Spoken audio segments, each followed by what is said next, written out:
Hello students, D sir classes में आपका स्वागत है। आज क्लास 12 का इंपॉर्टेंट टॉपिक है नाम यानी नॉन अलाइंग मूवमेंट। आज हम लोग इस पर बात करेंगे। नॉन अलाइंग मूवमेंट यानी established in 1961 in Belgrade. Belgrade यानी यूगोस्लाविया का कैपिटल में 1961 में ये एस्टेब्लिश हुआ। क्यों एस्टेब्लिश हुआ?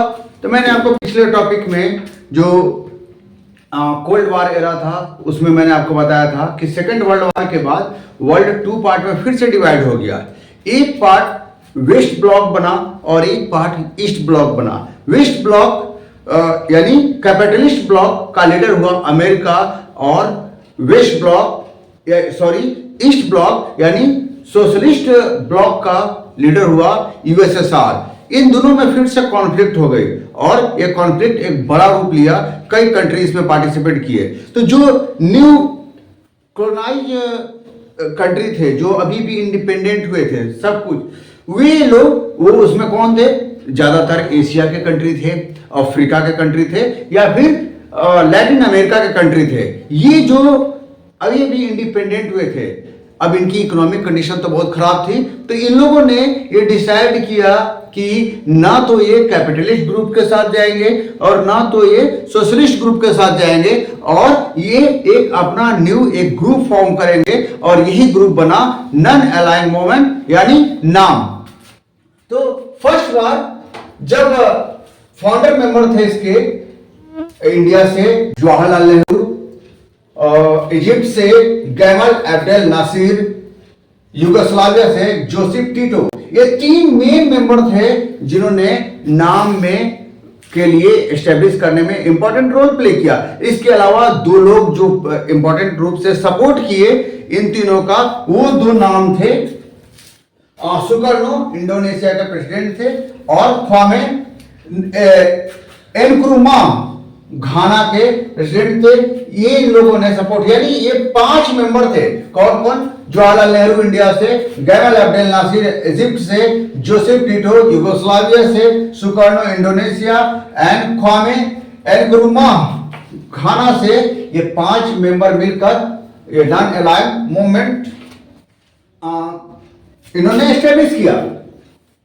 ये इसमें डिसाइड किया हुआ कि हर 3 साल पर, एवरी 3 इयर्स पर इसकी मीटिंग होगी और हर एक अलग अलग कंट्री में, वो चाहे अफ्रीका में हो, चाहे एशिया में हो, चाहे हो लैटिन अमेरिका में, सभी जगह इसकी हर 3 साल पर मीटिंग होगी। जो पहला समिट हुआ था, फर्स्ट समिट में, इसमें 25 मेंबर स्टेट जो न्यू कॉलोनाइज थे, जो नए इंडिपेंडेंट हुए थे, उनमें 25 कंट्री, नए कंट्री इसमें पार्टिसिपेट किए थे। और अभी प्रेजेंट में 19 समिट हुआ, अभी जनवरी में ही 19 समिट हुआ।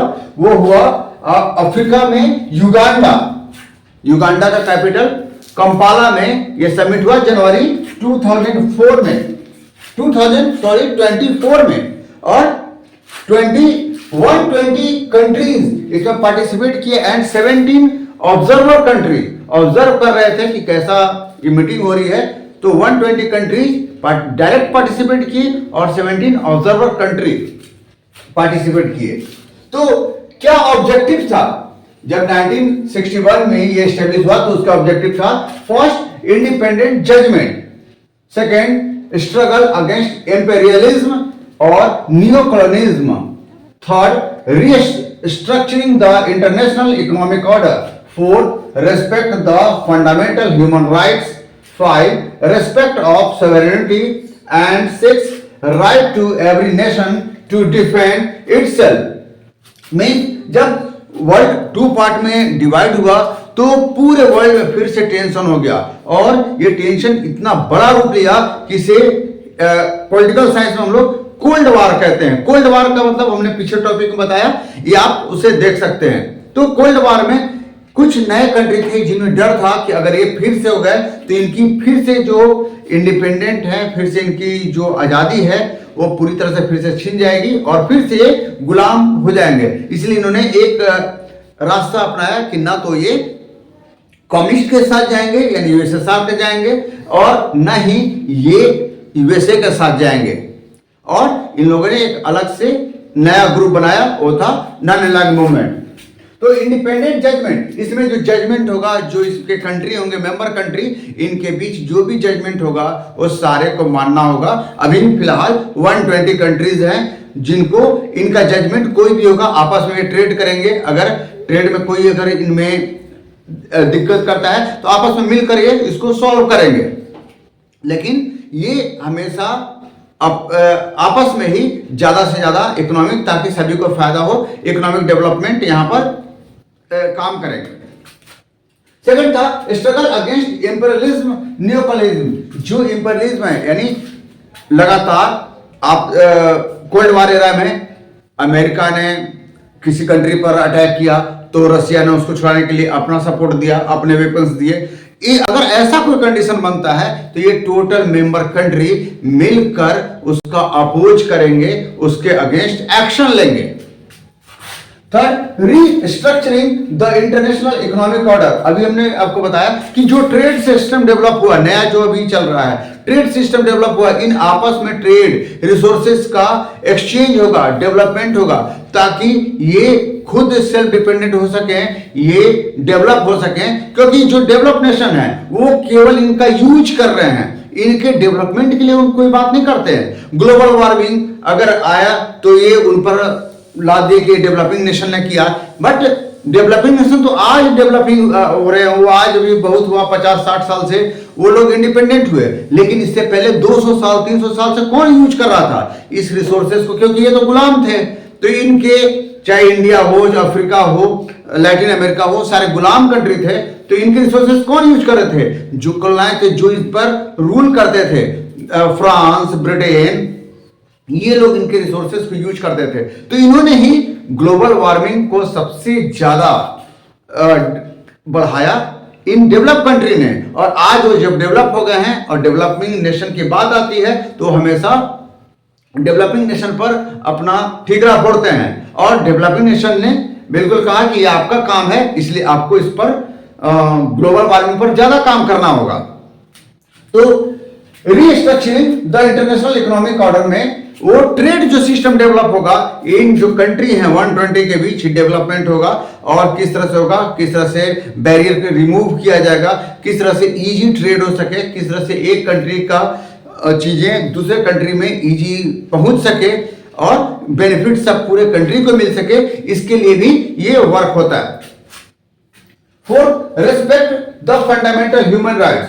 कोल्ड वॉर में कई ह्यूमन कैजुअलिटी हुई, कई लोग मारे गए, कई लोग स्थिति खराब हो गई। कई बार नए जो कंट्री थे उनमें ड्रॉट हो गया, भूखमरी हो गई, बीमारी हो गई, कई लोग। और ये जबरदस्ती, चाहे वो अमेरिका हो या फिर यूएसएसआर हो, फोर्सली इन लोगों ने कैप्चर करना चालू कर दिया। इसके एवज में कई कंट्री फिर से अपना राइट्स खो बैठे और कई लोग बमबारियां भी आप देखते होंगे। रसिया, स्पेशली रसिया यूक्रेन पर लगातार बमबार्डिंग कर रहा है, पूरे यूक्रेन की हालत खराब कर दिया उसने। पूरे यूक्रेन जो इतना बढ़िया शहर था वो आज के समय में एक पूरी तरह डिस्ट्रॉय हो गया है। पूरी तरह वहां पर मलबा का ढेर लग गया है, पूरी बिल्डिंग, सारे चीज वहां पर डिस्ट्रॉय हो गए हैं।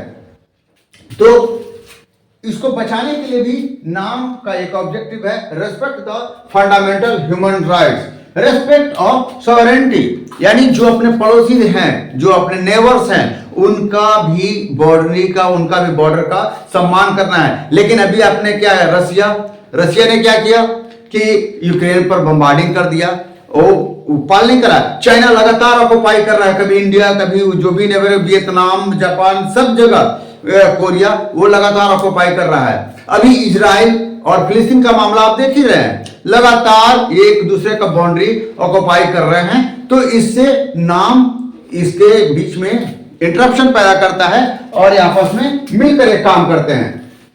6, right to every nation to defend itself. हर नेशन को अपना डिफेंड, अपना बचाव करने का है। अगर कोई दूसरी कंट्री उन पर अटैक करती है तो वो अपने बचाव करने के लिए भी कुछ भी वर्क कर सकते हैं। अभी आप देखें, अभी अपने कोरोना के टाइम पर चाइना ने इंडिया के कुछ पार्ट को ऑक्युपाई कर लिया, जिससे इंडियन फोर्स फिर से उनको चैलेंज दी, फिर से वहां पर कुछ फाइट हुआ गलवान में, और इंडियन फोर्स ने अपनी जमीनें को फिर से वापस ले लिया। तो इस तरह से right to every nations to defend itself, तो ये मेन ऑब्जेक्टिव्स थे नाम के जो 1961 में बेलग्रेड में सबमिट हुआ था। अगले फिर टॉपिक में कुछ अलग और अच्छे टॉपिक्स लेकर मैं आऊंगा।